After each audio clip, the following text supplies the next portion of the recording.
Bonjour et bienvenue encore à ce cours de flamenco en ligne. Aujourd'hui, on va faire un cours de technique de subida.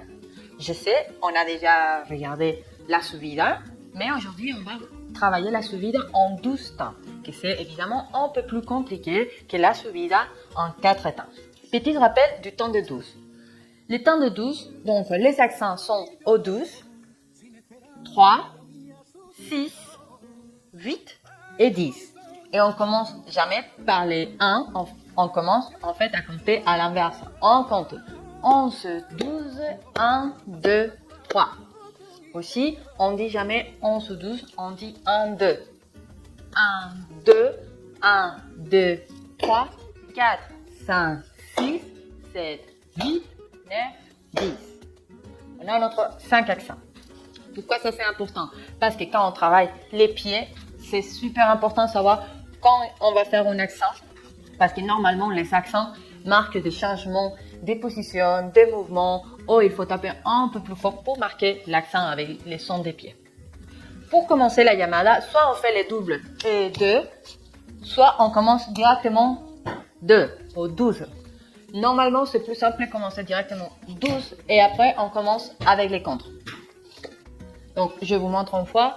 7, 8, 9, 10. Y 2, y 1, y 2, y 3, y 4, y 5, y 6, y 7, y 8, 10. 2, y 1, y 2. Les premières comptes, les premières compasses, on commence par les pieds droits. Mais comme on sont 5 accents, ça ne va pas être symétrique. Le résultat, c'est que la suite, je commence avec les pieds gauches.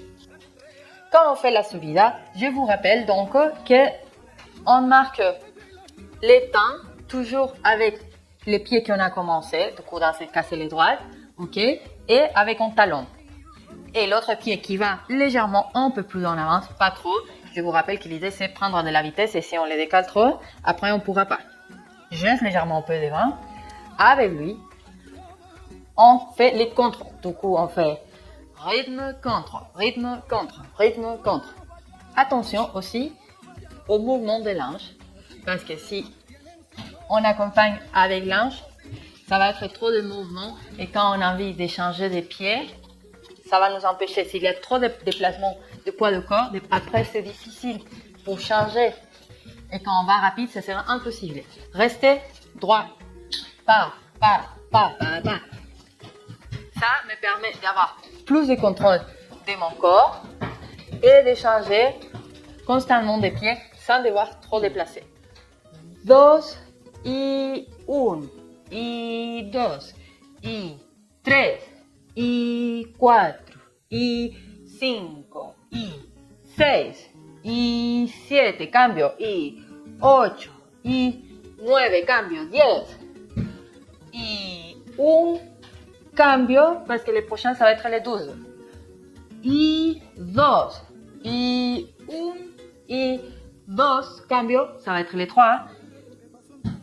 3, y 4, y 5, y 6, y 7, cambio, y 8, y 9, cambio, 10, y 1, cambio, y 2. Et on a fait deux compasses ensemble, très doucement. On y va encore, un peu plus fluide. Y 2, y 1, y 2, y 3, y 4, y 5, y 6, y 7, y 8, y 9, y 10. 1, y 2, y 1, y 2, y 3, y 4, y 5, y 6, y 7, 8, y 9, 10, y 1, y 2. Donc, le plus important pour pouvoir maîtriser la subida en 12 temps, c'est vraiment de travailler d'abord où sont les accents. Donc, avant de commencer les pieds, je vous recommande fortement de travailler un peu de palmas.